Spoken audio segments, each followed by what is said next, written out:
పులిచింతల ప్రాజెక్టులో నీటి నిల్వ వ్యవహారం మరోసారి తెలుగు రాష్ట్రాల మధ్య గొడవకు దారితీస్తోంది. ప్రాజెక్టులో నీటిని నిల్వ చేసుకునేందుకు ఏపీ ప్రభుత్వం సమాయత్తమవుతుంటే ముంపు గ్రామాలకు నష్టపరిహారం చెల్లించకుండా నీటిని నిల్వ చేయడానికి వీల్లేదని తెలంగాణ తేల్చి చెప్పింది. మరోవైపు ప్రాజెక్టులోకి భారీగా వరద నీరు వచ్చి చేరుతుండటంతో ఏం జరగబోతోందన్న ఆందోళన నెలకొంది. రెండు రాష్ట్రాల పోలీసులు ప్రాజెక్టు దగ్గర మోహరించడంతో పరిస్థితి ఉద్రిక్తంగా మారింది.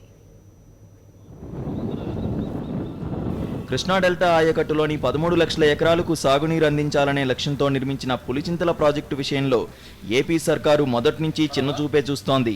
రైతులు ఎలా పోయినా పర్వాలేదు, తాను చెప్పినట్లే జరగాలనే ప్రభుత్వ పెద్దల పెడధోరణితో మొత్తం ప్రాజెక్టు ఉనికికే ప్రమాదం ఏర్పడింది. ప్రస్తుతం భారీగా వర్షాలు కురుస్తున్న నేపథ్యంలో పులిచింతల ప్రాజెక్టులోకి వరద నీరు వచ్చి చేరుతోంది. సుమారు 30,000 క్యూసెక్కుల వరద నీరు నిత్యం వస్తుండటంతో ప్రస్తుతం ప్రాజెక్టులో 13 టీఎంసీల నీటి నిల్వ చేరింది. మరో 2 టీఎంసీలు పెరిగితే రెండు రాష్ట్రాల్లోని అనేక గ్రామాలు ముంపునకు గురవుతాయి. అయితే ఇప్పటికే ఆంధ్రప్రదేశ్లోని ముంపు గ్రామాల ప్రజలకు పరిహారం కూడా చెల్లించేయడంతో గ్రామాలన్నీ ఖాళీ చేశారు. అయితే నష్టపరిహారం అందకపోవడంతో తెలంగాణలోని ముంపు గ్రామాల ప్రజలు ఇళ్లు ఖాళీ చేసి వెళ్లేందుకు ఇష్టపడడం లేదు. పోలీసు వాళ్ళు వచ్చి దౌర్జన్యం చేసి సామానం బయటేస్తారు. మేము ఉండటానికి మాకు స్థానం లేదు. మాకు ఇల్లు రాలా, వాకిలి రాలా. వచ్చిన వాళ్ళకి వచ్చినాయి, రాని వాళ్ళకి రాలా. ప్యాకేజీలు రాలా, కొంతమందికి ఇల్లు రాలేదు. మా పిల్లలు మేము ఏడబోయి బతకాల. మా భవిష్యత్తుని గురించి మీరు ఆలోచించకుండా మీ సైకర్యం మీరు చూసుకొని మేమేం కావాలి సారు? మరి మేము దీంట్లోనే చచ్చిపోతాం. మాకు రాని కాడ మేము ఎక్కడ ఇబ్బంది పడేవి, ఏడ ఉండి మేము ఎక్కడ ఆడాడో ఇబ్బంది పడే బదులు ఈ ఏట్లోనే పోతాం సార్. మేము మమ్మల్ని ఎందుకు దౌర్జన్యం చేయటం? మాకు అన్ని ఇప్పితే మేము వెళ్ళిపోతాంగా. మాకు ఈ ముంపు గ్రామం స్టార్ట్ అయిన దగ్గర నుంచి కూడా మాకు 2006 నుంచి ప్రతి ఒక్కరు అధికారులు వచ్చేసి అమౌంట్ ఇస్తాం అన్నారు. కొంతమందికి ఇచ్చారు, కొంతమంది ప్యాకేజ్ రెడీ అని ఇచ్చారు.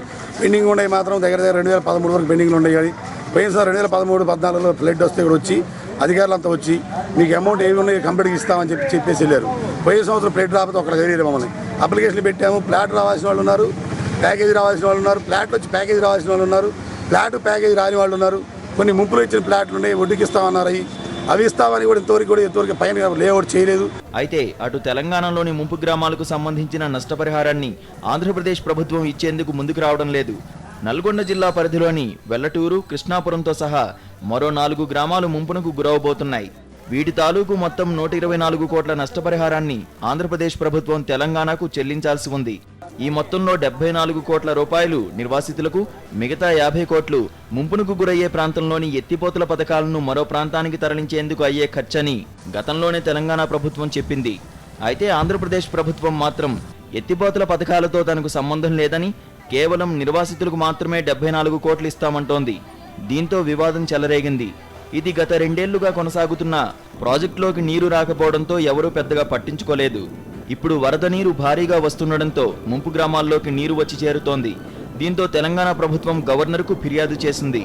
తమకు రావాల్సిన నష్టపరిహారం చెల్లించిన తర్వాతనే పులిచింతల ప్రాజెక్టులో నీటి నిల్వను పెంచుకోవాలని సూచించింది. అయితే ఆంధ్రప్రదేశ్ ప్రభుత్వం మాత్రం ఏమీ తేల్చకుండా ప్రాజెక్టు దగ్గరకు భారీగా పోలీసు బలగాలను తరలిస్తోంది. నీటిపారుదల శాఖ అధికారులు, పోలీసులు పెద్ద సంఖ్యలో ప్రాజెక్టు దగ్గరకు వస్తుండటంతో ఏమి జరుగుతుందోనన్న ఆందోళన సమీప గ్రామాల ప్రజల్లో నెలకొంది. రవీంద్రారెడ్డి, సాక్షి న్యూస్, గుంటూరు.